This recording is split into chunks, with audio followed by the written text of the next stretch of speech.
जय हिंद दोस्तों, मेजर कलसी क्लासेस के YouTube चैनल में हम आप सभी का स्वागत करते हैं।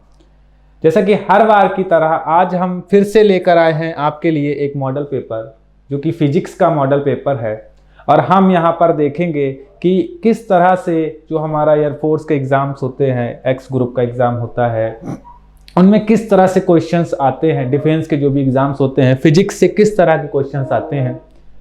और जो हम ये 25 क्वेश्चंस यहाँ पर सॉल्व करेंगे तो इन क्वेश्चंस के साथ साथ आप कई सारे छोटे छोटे कॉन्सेप्ट्स हैं जो आप सीखेंगे, तो बहुत ही अच्छे से हमारे साथ में सारे लोग सॉल्व करेंगे। ठीक है, तो हम यहाँ पर पहला क्वेश्चन उठा रहे हैं जिसको हम यहाँ पर सॉल्व करते हैं। पहला क्वेश्चन में हमसे बोला गया है कि a force F is given by F is equal to AT plus BT square where T is the time. What are the dimensions of A and B? जैसा कि हमको पता है डायमेंशंस एंड यूनिट से एक क्वेश्चंस लगभग हर exams में पूछा जाता है, तो ये उसी चैप्टर का एक क्वेश्चन है। यहाँ पर बोल रहा है कि कोई बल F is equal to AT plus BT square से प्रदर्शित किया जाता है जहां पर T समय है, A व B की विमाएं होंगी। तो हमारे लिए सबसे पहली चीज ये है कि हम इसको लिखेंगे, यहाँ पर क्या लिखेंगे कि F equal to AT plus BT square. जैसा कि आप सभी को ये बात पता है कि ये हमारा फोर्स है, ये हमारा फोर्स है। अब जो राइट हैंड साइड में है वो दो चीजें हैं, दो क्वांटिटी हैं, अगर देखा जाए उनको सम किया गया है, उनको जोड़ा गया है। राइट हैंड साइड में दो चीजें हैं, उनको जोड़ रहे हैं। लेफ्ट हैंड साइड में हमारे पास फोर्स है, तो हमको ये चीज पता होनी चाहिए कि जो भी हमारे पास राइट हैंड साइड में जो चीजें जुड़ रही हैं वो भी तो क्या होंगी, फोर्स होंगी ना। अगर वो फोर्स नहीं है तो आपस में जुड़ के फोर्स कैसे दे रही हैं? आपस में वही चीजें जुड़ती हैं जिनकी जो सेम नेचर की होती हैं, जिनके कैरेक्टरिस्टिक सेम होते हैं, वही चीजें तो जुड़ेंगी ना। तो मतलब ये भी हमारा क्या हो गया, फोर्स हो गया। तो फोर्स की जो डायमेंशन है, जो विमा है, सभी को पता है क्या होती है, mLT की पावर -2। तो इसकी डायमेंशंस की अगर बात करेंगे कि AT की डायमेंशन में हमको एक ही निकालनी है ना, तो इसकी डायमेंशन हमें क्या दिया है, टोटल की डायमेंशन जो दी है mLT की पावर -2 दिया है। ठीक है, T की डायमेंशन सभी को पता होती है, T होती है इक्वल टू mLT की पावर -2। T उधर लिए जाएंगे तो A की जो डायमेंशन निकल के आएगी वो आएगी mLT की पावर, ये नीचे जाएगा, ऊपर आके माइनस का हो जाएगा यानी -3। तो A की डायमेंशन हमारे पास क्या निकल आएगी, mLT की पावर -3।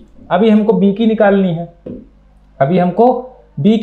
है, तो B की निकालने के लिए फिर से वही करेंगे, क्या करेंगे, अब हम BT लिखेंगे।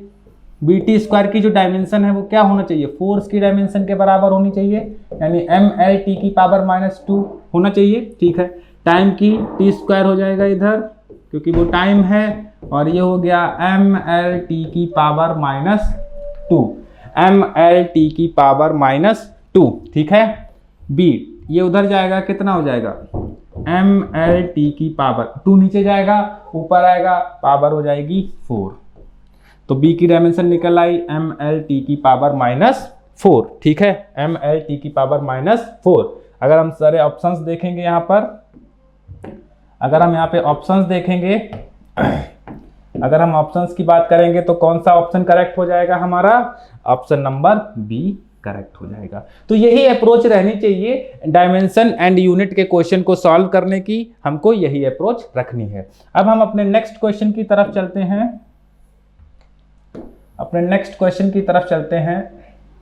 बहुत ही अच्छा क्वेश्चन है, थोड़ा सा उसको समझेंगे। क्या कह रहा है, the ratio of velocities after successive second of motion of an object when a body start from rest and moves with the uniform acceleration. जब कोई पिंड अपनी गति विरामावस्था से एक नियत त्वरण के साथ प्रारंभ करता है तो लगातार सेकंडों में उसके वेगों का अनुपात होगा। कहने का मतलब ये है कि हमारा पास एक पार्टिकल था, वो चला प्रारंभिक स्थिति से, उसकी वेलोसिटी 0 थी। पहले सेकंड में कितना, पहला सेकंड जब हुआ तब उसकी वेलोसिटी v1 हो गई। जब दूसरा सेकंड हुआ तो उसकी वेलोसिटी v2 हो गई। और जब तीसरा सेकंड हुआ तब उसकी वेलोसिटी v3 हो गई। और तुमसे यही पूछा गया है कि v1 ratio v2 ratio v3 क्या होगा, यही निकालना है हम सभी को।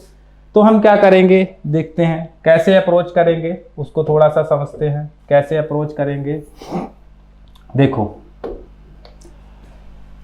यहां पर हमको टाइम दिया है, दोनों पॉइंट की वेलोसिटी दी है, तो b = u + at लगा सकते हैं। और चीज देखो उसने क्या बोला है, एक चीज उसने और भी बोली है, नियत त्वरण से। एक्सेलरेशन सब में कांस्टेंट है, ठीक है। अब देखो यहाँ पे स्टार्टिंग में वेलोसिटी 0 थी, तो b = क्या हो गया 80, बल्कि b1 = 80 हो गया। इसके लिए लिखो सेम इक्वेशन, इसके लिए लिखो तो यहाँ पे final velocity v2, initial velocity b1 + at। Time देखो भी वही लग रहा है या नहीं लग रहा है। अगर मैं तुमसे कहूं टाइम, तो टाइम तो यहाँ पर भी 1 सेकंड ही लगा। अब किसी को लग रहा हो ये 2 सेकंड हो गया, भाई ये हमने ये बोला कि यहाँ से यहाँ पे 2 सेकंड हुआ है, ठीक है। अगर ये हम काले इंटरवल की बात करेंगे तो ये 1 सेकंड ही है, ये 1 सेकंड ही है। ये हमने लिख दिया था कि अगले 2 सेकंड में, पहला जब 0 पे था पहला सेकंड हुआ, फिर दूसरा सेकंड हुआ, फिर तीसरा सेकंड हुआ, तो टाइम इंटरवल 1 सेकंड का ही है। क्लियर। तो अब b1 की वैल्यू हमको पता है, यहाँ पर कितना है 80, और ये तो है ही 80, क्योंकि टाइम तो हमको 1 सेकंड पे ही लेना है, तो ये हो गया 280। तो b2 की वैल्यू निकल आई 280, b2 की वैल्यू निकल आई 280। इसी तरह से जब सॉल्व करोगे तो b3 हमारा निकल के आएगा 380। जब आप सॉल्व करेंगे और जब हम रेशियो ले लेंगे किसका, b1 ratio b2 ratio b3 को हम जब ले लेंगे तो आंसर आएगा 1:2:3। क्वेश्चन का आंसर आ गया 1:2:3। किसी को लग रहा हो कि केवल इसमें वेलोसिटी ही पूछ सकता है, ऐसा नहीं है, वो डिस्टेंस का रेशियो भी पूछ सकता है, ठीक है। डिस्टेंस इक्वल दे देगा, टाइम का रेशियो भी पूछ सकता है। तो अप्रोच हमको यही लगानी है, ठीक है। अब हम आगे बढ़ते हैं और नेक्स्ट क्वेश्चन की तरफ जाते हैं।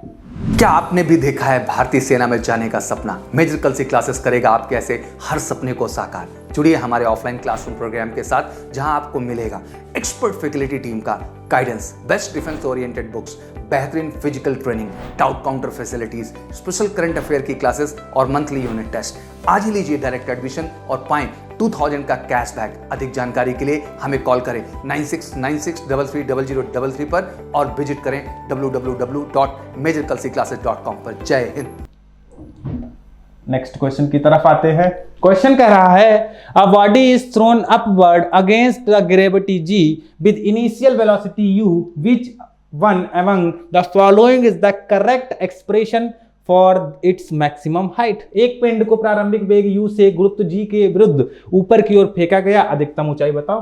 कुछ नहीं है, देखो प्रारंभिक वेलोसिटी इसकी u थी, फेंका, मैक्सिमम हाइट पे जाके इसकी वेलोसिटी जो रहेगी वो क्या हो जाएगी 0। हाइट क्या इसने ट्रेवल की है, सपोज करो h, ठीक है। एक्सेलरेशन जी ऊपर जा रहा है, इक्वेशन लिखते हैं। इक्वेशन क्या है, v = u + at, यही इक्वेशन है। बस यहाँ पे एक्सेलरेशन क्या है, g है तो हम g रखेंगे। मोशन के विपरीत एक्सेलरेशन है तो एक्सेलरेशन को माइनस में रखेंगे, तो b = क्या हो जाएगा u - gt। u - gt क्या हो गया, u - gt। अच्छा यहाँ पे टाइम नहीं दिया है, अगर टाइम नहीं दिया है तो ये हम लोगों ने क्या किया, देखना यही चीजें थोड़ा हम लोगों को ध्यान में रखनी है, सारे बच्चों को ध्यान में रखनी है कि कौन सी इक्वेशन लगानी है। हम लोगों ने यहाँ पे मिस्टेक कर दिया है ना। तो अब देखो हमको यहाँ पे h दिया है, g दिया है, वेलोसिटी दी है। ऐसी इक्वेशन जिसमें टाइम ना हो कौन सी है, सभी को पता है, सभी बच्चों को पता है, b² = u² + 2as। आप ग्रेविटेशन में अगर पहुंचते हैं तो a की जगह g हो जाता है, s की जगह h हो जाता है, तो ये हो जाएगा b² = u², माइनस आएगा क्योंकि ग्रेविटी और मोशन दोनों एक दूसरे के विरुद्ध हैं, तो 2gh। b 0 है क्योंकि मैक्सिमम हाइट पे जाके उसकी वेलोसिटी 0 हो जाती है। जब वेलोसिटी 0 हो जाएगी तभी तो वो नीचे आएगा, तो उसकी वेलोसिटी 0 हो गई। तो यहाँ से अगर h को निकालोगे तो निकल के आएगा u²/2g। बहुत ही अच्छा सवाल था। यही कॉन्सेप्ट रखना है ग्रेविटी में। ग्रेविटेशन में आपको सबसे बड़ी चीज है जो याद रखनी है कि जो भी हमारा ग्रेविटेशनल एक्सेलरेशन होता है वो ऑलवेज डाउनवर्ड एक्ट करता है, ठीक है। आगे बढ़ते हैं नेक्स्ट सवाल की तरफ। क्वेश्चन है वेक्टर से, कह रहा है एक वेक्टर है, ठीक है। The vector that must be added to the vector I minus 3j plus 2k and 3i plus 6j minus 7k so that the resultant vector is a unit vector along the y-axis। अच्छी बात है, कोई दिक्कत नहीं, इसको हिंदी में समझते हैं। कुछ बच्चे हैं जो बेचारे इंग्लिश में नहीं समझ पाए, हिंदी में समझते हैं। वह सदिश जिसे सदिश i minus 3j plus 2k तथा 3i plus 6j minus 7k में जोड़ने पर इसका परिणामी y अक्ष के अनुदिश इकाई सदिश प्राप्त होता है। वो कह रहे दो सदिश हैं, उसमें ऐसा कौन सा सदिश जोड़ दें कि परिणामी बाई एक्सिस के अलोंग इकाई सदिश प्राप्त हो। मतलब वो कह रहा है, मान लो हमको ए वेक्टर दिया है, वो ये कह रहा है, और बी वेक्टर की वैल्यू दी है। अब वो कह रहा है हम इसमें सी वेक्टर कौन सा जोड़ें जिससे हमको जो डी वेक्टर मिल जाए। डी वेक्टर वो भी कैसा मिले, unit vector in the direction of by अक्ष के अनुदिश इकाई सदिश। पहला वेक्टर लिखो यहां पे, क्या है, I vector minus 3j plus 2k, okay, plus दूसरा क्या है 3i plus 6j minus 7k plus हम मान ले रहे हैं कि हम इसमें ai plus bj plus ck add कर रहे हैं। हमको मिल क्या रहा है, केवल 1j मिल रहा है। उसमें I0 है, K0 है, क्योंकि वो केवल और केवल बाई एक्स के अलोंग है, बाई एक्सिस के अनुदिश है। लिखो, इन सबको जोड़ के लिख सकते हैं। देखो, एक I ये है, 3I ये है और A ये है, तो क्या हो जाएगा 4 प्लस AI प्लस माइनस का 3j इधर है, प्लस का 6 इधर है, तो 3 हो गया और B, तो 3 प्लस BJ प्लस 2 के इधर है, माइनस का 7 के इधर, तो माइनस का 5 प्लस C, माइनस का 5 प्लस C के, और ये है किसके बराबर IJ। तो देख रहे हो, ध्यान से समझना, ध्यान से समझियो, ठीक है। इसकी वैल्यू 0 है, इसकी वैल्यू 1 है, इसकी वैल्यू 0 है, तो बराबर करो। जब इसको 0 के इक्वल करोगे, इसको इक्वल टू 0 अगर करोगे तो A की वैल्यू आएगी -4, A की वैल्यू आएगी -4। इसको अगर इक्वल टू 0 करोगे तो B की वैल्यू आएगी -3, B की वैल्यू आएगी -3, और इसको जब करोगे तो C की वैल्यू आ जाएगी 5। तो अगला वेक्टर क्या होने वाला है, माइनस का 4i, माइनस का 4i। अच्छा, यहाँ पे हम लोग कुछ गलती कर लिए हैं, इसको हम 0 नहीं करेंगे। ध्यान से समझियो, ये गलतियां नहीं होनी चाहिए आप लोगों से, ठीक है। इसको हम इक्वल टू 1 करेंगे, तो 3 प्लस बी इक्वल टू 1, क्योंकि वो 1 दिया है वहां पर, जे की वैल्यू राइट हैंड साइड में 1 है, जे का मैग्नीट्यूड, तो यहाँ पर बी की वैल्यू हो जाएगी माइनस का 2, तो हमारे पास आंसर आ जाएगा माइनस का 4i माइनस का 2j एंड प्लस का 5k। Answer is V। सभी को समझ में आया होगा, सारे लोग इसी तरह से अप्रोच करेंगे इस तरह के क्वेश्चंस में। आगे बढ़ते हैं और एक नए क्वेश्चन की तरफ। ये भी अच्छा क्वेश्चन है। क्वेश्चन कह रहा है, a monkey of mass 2 kg is holding a vertical rope, the rope can break when a mass 25 kg is suspended from it. What is the maximum acceleration with which the monkey can climb up along the rope. ठीक है, हिंदी में पढ़ते हैं। क्या कह रहा है, एक 20 किलोग्राम का बंदर एक ऊर्ध्वाधर रस्सी को पकड़े हुए है, ठीक है। 25 किलोग्राम का द्रव्यमान लटकाने पर डोरी टूट गई। कितने अधिकतम त्वरण से बंदर रस्सी के अनुदिश ऊपर की ओर चढ़ सकता है। क्वेश्चन को समझते हैं, सॉल्व करते हैं। वो कह रहा है, एक रस्सी है जिस पे एक बंदर लटका है जिसका वजन 20। वो कह रहा है, अगर इसी रस्सी पे हम कोई 25 केजी का एक वेट 25 केजी द्रव्यमान लटका देते हैं तो ये रस्सी टूट जाती है। मतलब ये क्या है, अगर 25 से कम रखोगे तो नहीं टूटेगी, तो मैक्सिमम वैल्यू है ये इस रस्सी को तोड़ देने की। मतलब इसका जो टेंशन की वैल्यू T है वो इसके बराबर होगी 25G के। तो अधिकतम टेंशन हो गया 25G, अधिकतम टेंशन हो गया 25G। अब ये कह रहा है, ये बंदर जो है अधिकतम कितने एक्सेलरेशन से ऊपर जा सकता है, कितने एक्सेलरेशन से ऊपर चढ़े कि रस्सी टूटे ना। तो हम जब ये चढ़ रहा हो, जिस एक्सेलरेशन से चढ़ रहा हो, तो जो ये रस्सी है इसमें जो भी टेंशन उत्पन्न होना चाहिए वो इससे ज्यादा ना हो, इसके बराबर हो सकता है। तो बस अब कुछ नहीं है, सॉल्व करना है। इसी चीज को सॉल्व करते हुए, इसी चीज को दिमाग में रखते हुए हम इक्वेशन बना लेंगे और हमारा इक्वेशन सॉल्व हो जाएगा। मान लो यहाँ पे T है और ये T मैक्स है, ठीक है। और ये लग रहा है mg, T equal to mg, लग रहा है नहीं लग रहा है। लोड कितना है, फोर्स कितना है, T माइनस mg, फोर्स। और न्यूटन सेकेंड लॉ क्या बोलता है, किसके बराबर होगा, ma। Sir T equal to तो ma प्लस g हो गया, बढ़िया है। T की वैल्यू कितनी दी है, अरे T की वैल्यू 25g, g की वैल्यू 10 ले लो तो कितना हो गया ये 250। और मास तो तुम्हें पता ही है बंदर का 20 है, और g की वैल्यू फिर से यहाँ 10 रख दो। जब तुम सारे बच्चे इसको सॉल्व करेंगे तो 2.5 मीटर पर सेकेंड स्क्वायर का त्वरण आएगा, जो ये बंदर, जिस त्वरण से बंदर मैक्सिमम त्वरण के साथ ऊपर चढ़ सकता है और रस्सी नहीं टूटेगी। ठीक है, आगे बढ़ते हैं नेक्स्ट क्वेश्चन की तरफ। सारे लोग ध्यान में रखते हुए क्वेश्चंस को करेंगे, एक एक क्वेश्चन को बहुत ही ध्यान से देखेंगे सारे लोग। तो यहाँ पे आते हैं, सॉल्व करते हैं। कह रहा है if the linear momentum of a body is increased by 5%, by what percentage shall the kinetic energy increases. Approximate पूछा है, कोई दिक्कत नहीं है। यदि किसी पिंड का रेखीय संवेग 5% बढ़ा दिया जाए तो उसकी गतिज ऊर्जा में कितने प्रतिशत की कमी होगी। काइनेटिक एनर्जी का फार्मूला संवेग के रूप में पता होना चाहिए हर बच्चे को। क्या होता है, k equal to p square by 2m, k equal to p square by 2m। इतनी चीज सभी को पता होनी चाहिए एटलीस्ट। अब तुम लोगों ने एक चीज पढ़ी होगी, जब आप लोगों ने सारे बच्चे पढ़ ही रहे हैं लगातार, उन्होंने जब एरर फाइंड आउट की होगी तो इस चीज को अगर हम लिखेंगे तो क्या लिख सकते हैं, इसको delta k by k equal to 2 delta p by p लिख सकते हैं।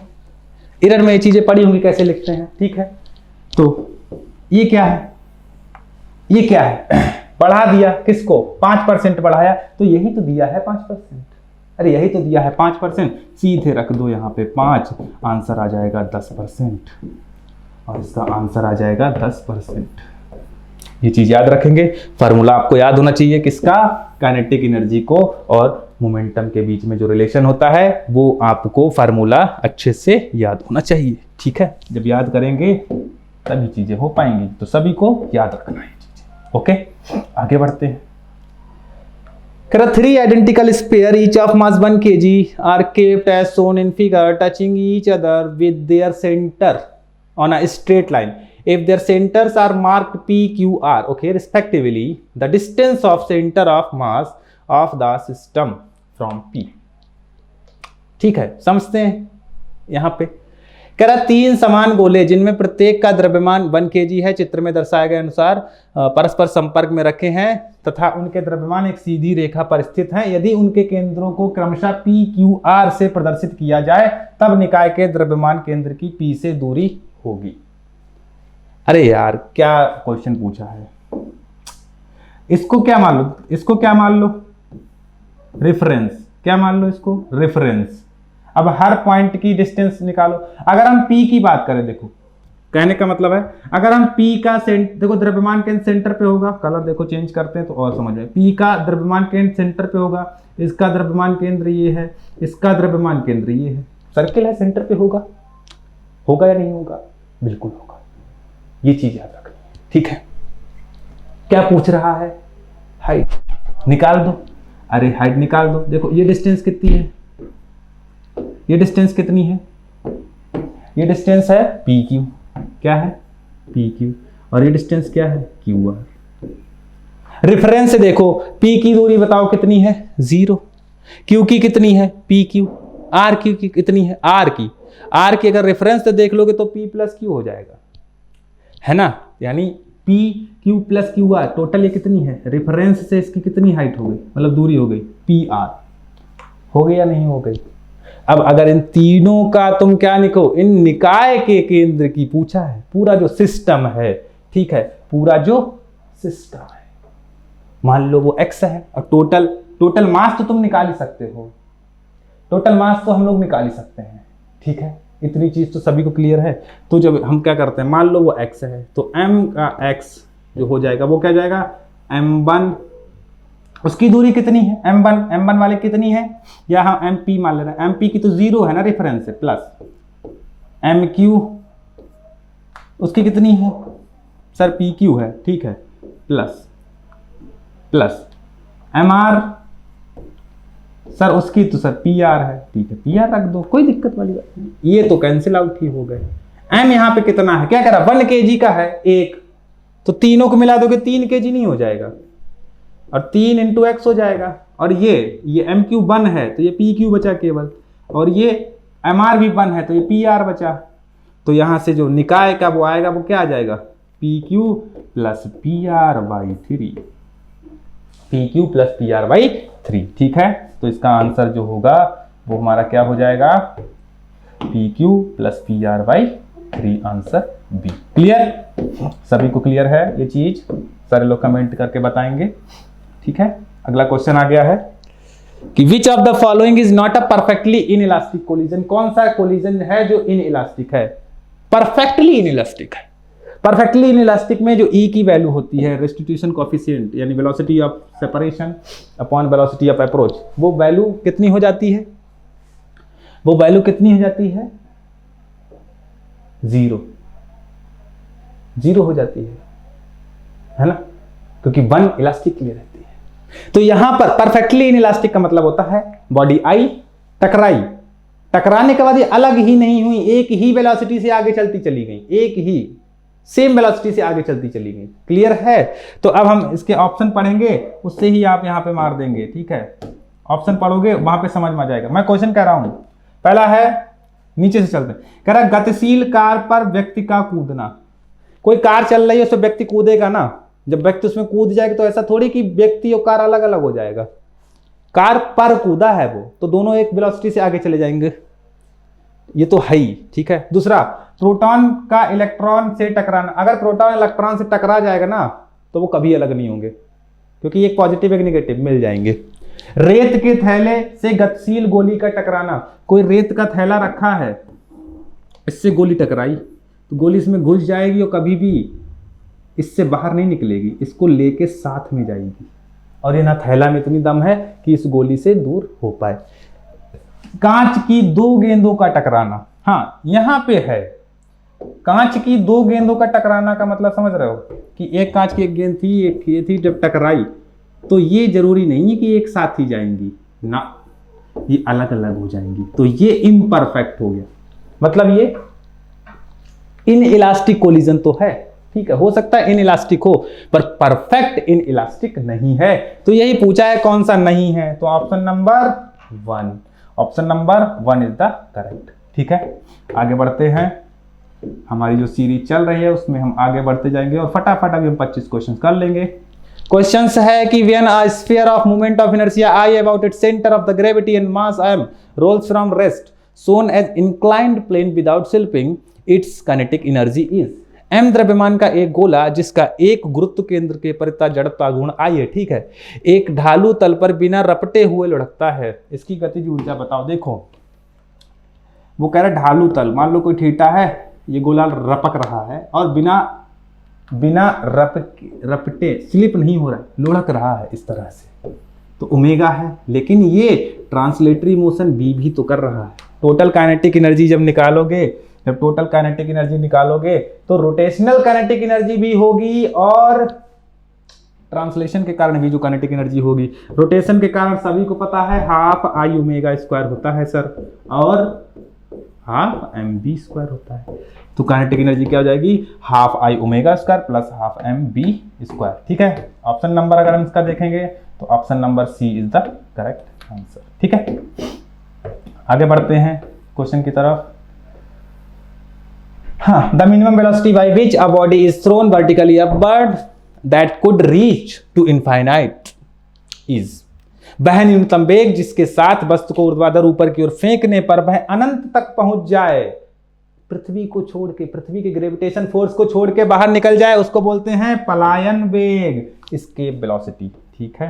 पलायन कर जाए, पृथ्वी की कक्षा से बाहर, पृथ्वी से बाहर, ग्रेविटेशन फोर्स से बाहर चला गया, पलायन कर गया। वैल्यू सभी को पता होनी चाहिए 11.2। अब ये इसका जो यूनिट क्या होता है कमेंट बॉक्स में बताएंगे सारे बच्चे, ये आपके लिए होमवर्क है, ठीक है। आगे, हाँ, if two liquid of same mass, density d1 and d2 are mixed, density d1 and d2 are mixed, then density of mixture is। Then density of mixture is. यदि दो समान द्रव्यमान तथा घनत्व वाले दो द्रव D1 और D2 को मिलाया जाए तो मिश्रण का घनत्व होगा। अरे भाई द्रव्यमान समान है, कोई दिक्कत नहीं सर, द्रव्यमान अगर आप बोल रहे हो, बट डेंसिटी अलग है तो वॉल्यूम अलग होगा, लेकिन वॉल्यूम और डेंसिटी का जो मल्टीप्लिकेशन है वो तो इक्वल होगा, बिल्कुल होगा सर। अच्छा जो टोटल वॉल्यूम है वो तो सर B1 प्लस B2 होगा, बिल्कुल सर होगा, अच्छी बात है।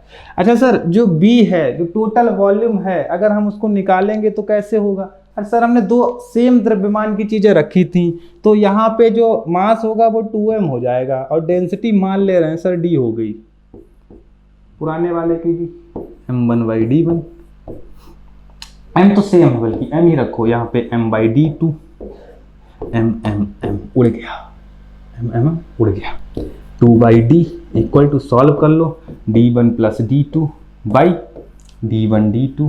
जब d निकालोगे ना तो आंसर आएगा 2, अच्छा d बनाना है ना भाई हम लोगों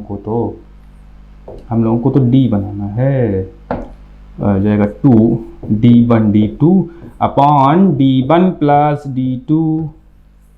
answer is C, answer C is the correct answer. ठीक है, ऐसे ही अप्रोच करना है सारी चीजों को, इसी तरह से क्वेश्चंस को सॉल्व करते रहेंगे।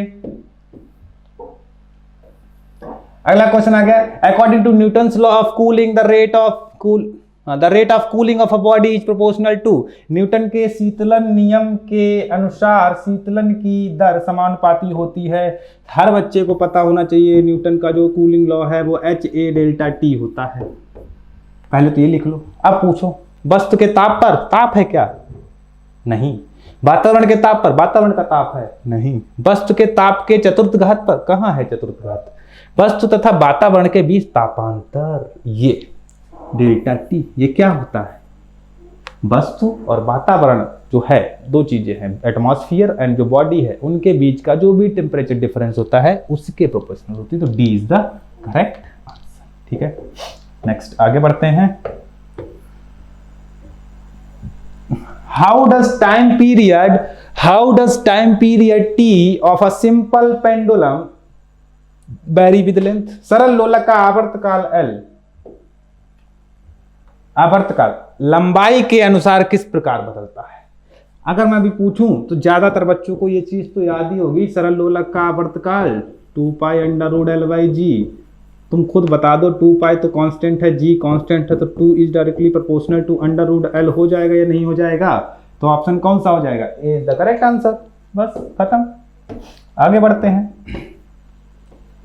आपकी बेस्ट फ्रेंड किताबें होती हैं जो आपका करियर बनाती हैं और आपके ड्रीम्स को पूरा करती हैं। इसलिए मेजर कल्सी क्लासेस लेकर आया है रक्षा क्षेत्र के सभी परीक्षाओं की संपूर्ण तैयारी के लिए MKC पब्लिकेशन की तरफ से बेस्ट स्टडी मटेरियल, जो कि सेना द्वारा प्रेस्क्राइब्ड लेटेस्ट पैटर्न पर आधारित हैं, जिसमें आपको मिलेगा आसान भाषा में explanation, chapter wise question paper और ढेर सारे क्वेश्चन के कलेक्शंस, ढेर सारे शॉर्टकट और ट्रिक के साथ साथ क्वेश्चन को इजी, मीडियम और हार्ड लेवल में बांटा गया है। लास्ट 5 ईयर के क्वेश्चन को चैप्टर और टॉपिक वाइज मेंशन किया गया है, जो कि आपके 100% सफलता को सुनिश्चित करेंगे। तो देर किस बात की, तो आज ही ऑर्डर कीजिए अपनी डिफेंस प्रिपरेशन की बुक dlp.majorkalsiclasses.com से और कॉल कीजिए 9696330033 पर। हमारे पास 14वां क्वेश्चन है कि frequency of a sound source is double. ठीक है, फ्रीक्वेंसी बढ़ा दी, कह रहा है स्पीड ऑफ अ सोर्स मतलब speed of sound is in air will be, कह रहा किसी ध्वनि स्रोत की आवृत्ति है 2 गुना कर दी वायु में ध्वनि की चाल।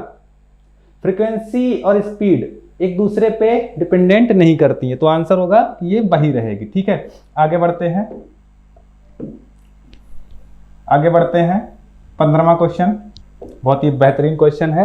कह रहा तो 2 charge 4Q and Q are placed at a distance I L apart a third charge particle Q is placed at the middle of them if resultant force on Q is 0 then value of Q। वो कह रहा है, इधर देखो ध्यान से, एक 4Q charge था और एक Q चार्ज था, अब इनके बीच में उसने एक चार्ज रखा है कहीं पर Q। ठीक है, क्या किया है उसने, इनके मध्य में रख दिया, L/2 पे रख दिया है। L/2 L/2 पे रख दिया है। मान लो ये प्लस का था, ये भी प्लस का था, इनका रिजल्टेंट 0 है, ये चीज ध्यान रखना।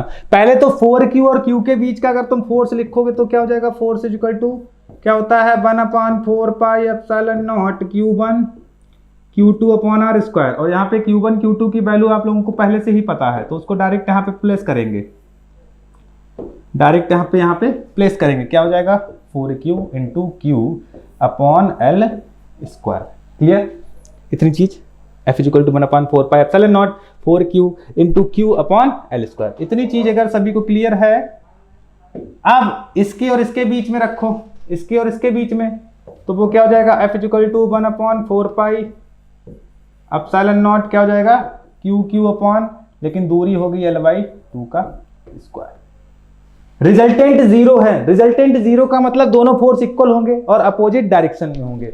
दोनों फोर्स इक्वल तो होंगे ही होंगे, साथ ही में अपोजिट डायरेक्शन पर भी होंगे, दोनों की डायरेक्शन अपोजिट होगी। जब हम इनको इक्वल करेंगे, अपोजिट डायरेक्शन में करेंगे, तब हमारे पास जो Q की वैल्यू निकल के आएगी वो -Q निकल के आएगी। चाहो तो करके भी देख सकते हो। देखो इसको करोगे इक्वल तो ये उड़ जाएगा, Q से Q जाएगा, Q से Q जाएगा, L स्क्वायर से L स्क्वायर जाएगा, ये 2 है, जो 4 है वो ऊपर आ जाएगा, तो ये और ये दोनों क्या हो जाएंगे भाई। यहाँ पे क्या है, वहां पे 4Q है। अब तुमने यहाँ पे Q तो रखा लेकिन कैपिटल Q है, तो ये एक Q उड़ जाएगा, एक Q बचेगा, एक Q ये बचेगा, 4 ये बचेगा, ये 2 वाला है जो U ऊपर आ जाएगा, तो ये capital 4Q is equal to क्या हो जाएगा स्मॉल 4Q। Q से 4 से 4 उड़ेगा, Q is equal to Q आ गया। बट अपोजिट भी तो है, फोर्स अपोजिट है, हमने दोनों पॉजिटिव लिए थे, इनके बीच में रिपल्सन हो रहा था और ये अट्रैक्ट करेगा, तभी तो रिजल्टेंट 0 हो पाएगा। तो इसी चक्कर में आंसर हो जाएगा -Q। ठीक है, आगे बढ़ते हैं, फटाक से सॉल्व करते हैं इसको। बहुत ही छोटा सा क्वेश्चन है। क्या पूछा है, R की वैल्यू पूछी है, इस वाले R की वैल्यू पूछी है। पहले इनको सॉल्व करो, इनको अगर सॉल्व करोगे पहले इनका टोटल R निकालो। तो देखो टोटल R अगर निकालना इक्विवेलेंट R इक्विवेलेंट, तो देखो क्या है R प्लस, अब ये सारे क्या है पैरेलल में है, समांतर क्रम में है। किस में है, समांतर क्रम में है। और समांतर क्रम में क्या होता है 1/R1 प्लस 1/R2, इस तरह से चीजें चलती हैं ना।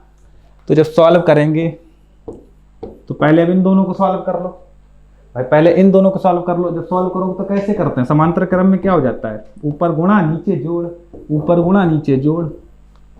सॉल्व करो R प्लस 60 इंटू, और ये जो वैल्यू आएगी 20/, ये जो वैल्यू आने वाली है वो आने वाली है 20/3। सेम कंडीशन यहाँ पे अप्लाई करेंगे, R प्लस ऊपर गुणा नीचे जोड़, तो 60 गुणा 20/3 अपॉन 60 प्लस 20/3। ठीक है, ऊपर थोड़ा सा कुछ 16 हटाएंगे, ये चीजें हम तभी लिख पाएंगे। फाइनली तुम्हारा जो R इक्विवेलेंट की वैल्यू आ जाएगी, वो आ जाएगी जब इसको टोटल पूरा सॉल्व करोगे तो वो आ जाएगी R प्लस 6। ये जब सॉल्व करोगे तो ये 6 आएगा। तुमको वोल्ट दिया है, कितना वोल्टेज है दिया है, ओम्स लॉ लगाना है बस, इसके अलावा और कुछ नहीं करना है। इसमें अब ओम्स लॉ लगाना है, ये चीज को हटा देते हैं जिससे कि हम यहाँ पे ओम्स लॉ लगा सके। B इक्वल टू IR था, B दिया है 12, I की वैल्यू दी है, अरे दी है 0.25, ठीक है। R की वैल्यू R प्लस 6 है। और जब यहाँ से तुम R की वैल्यू को सॉल्व करेंगे सारे लोग, जब यहाँ से R की वैल्यू सारे लोग जब सॉल्व करेंगे तो कितनी आएगी 42। तो इसका आंसर हो जाएगा 42। समझ गए, सारे रेजिस्टेंस को बराबर करना है, बराबर नहीं इक्विवेलेंट निकालना है सबका। अगर पैरेलल में है तो 1/R1 1/R2, सीरीज में है तो R1 plus R2 plus R3। ठीक है, आगे बढ़ते हैं,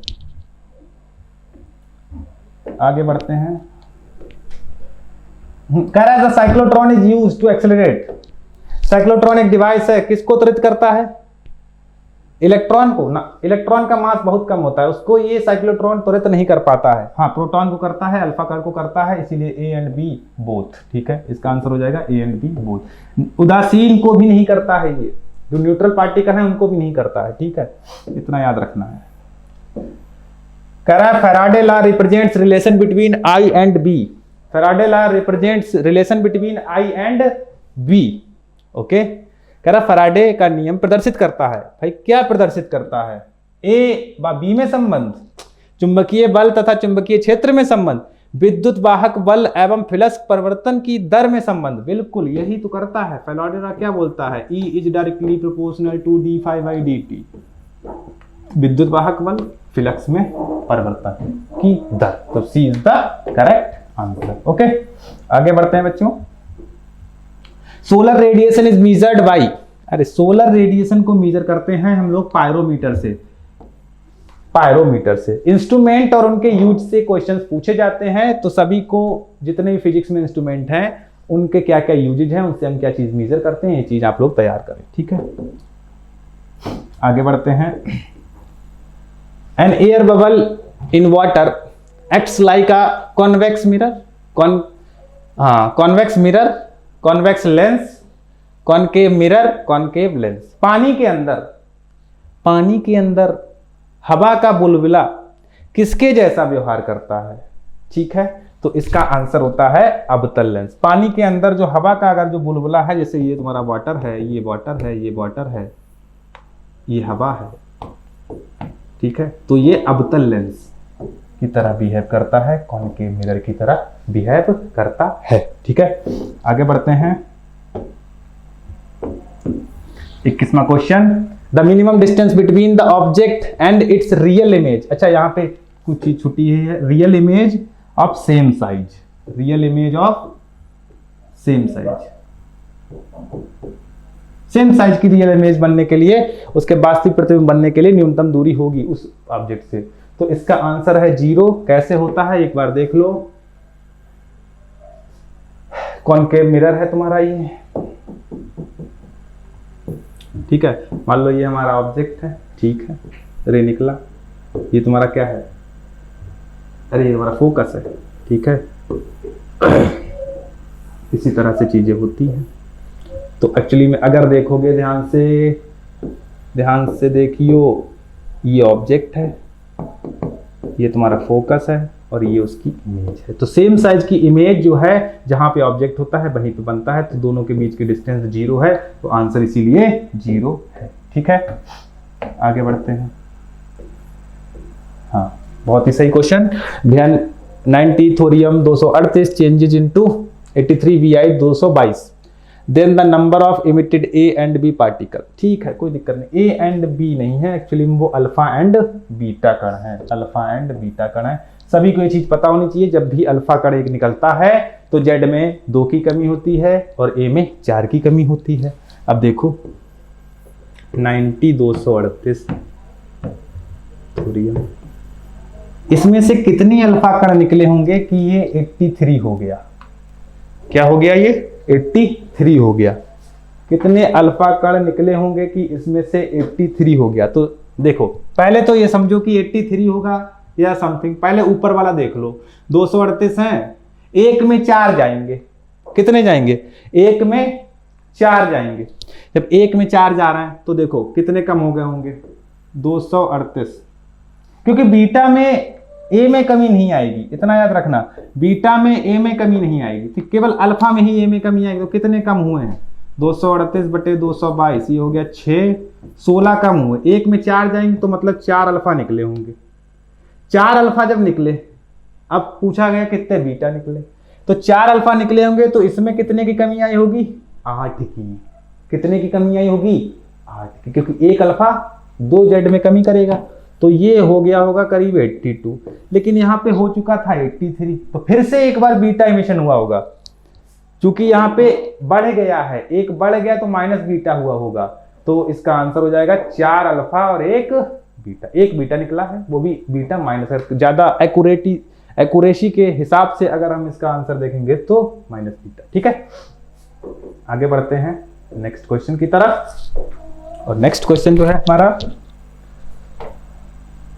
if half life period of a radium is 1600 years, ठीक है, then the average life is approximate। ठीक है, अब अगर ये क्वेश्चन आपसे पूछा गया कि इसकी एवरेज लाइफ, तो सारे लोग इसको लिख लें।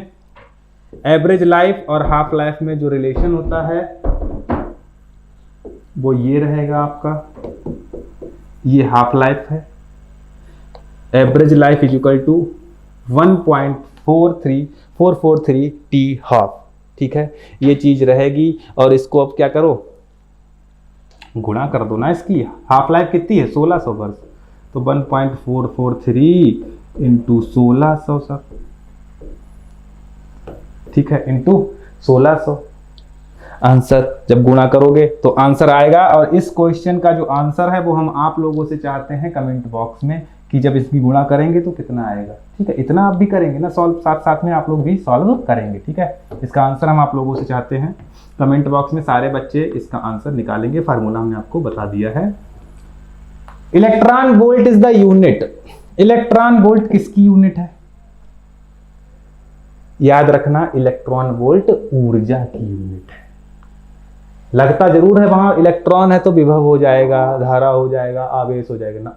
इलेक्ट्रॉन वोल्ट जो होता है EV, ठीक है, वो किसकी यूनिट है? ऊर्जा की यूनिट है। इस क्वेश्चन को सभी लोग याद रखेंगे। आगे 25 क्वेश्चन, एंड ये जो है लास्ट क्वेश्चन है। तो पूछा है which modulation is used in India for radio transmission. Radio प्रसारण के लिए भारत में प्रयुक्त मॉड्यूलेशन है।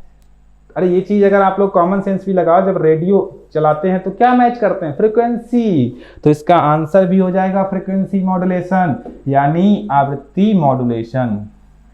ठीक है, तो हम आपसे उम्मीद करते हैं कि आपने जो ये 25 क्वेश्चन है हमारे साथ किए हैं, कुछ ना कुछ आपने इन क्वेश्चंस में सीखा है। इसी तरह से आप सारे लोग पढ़ाई करते रहिए और हम लोग आपके लिए इसी तरह के कुछ मॉडल पेपर्स लाते रहेंगे। मेडिकल सी क्लासेस आप सभी के साथ है, आपकी प्रिपरेशन में आपके साथ है।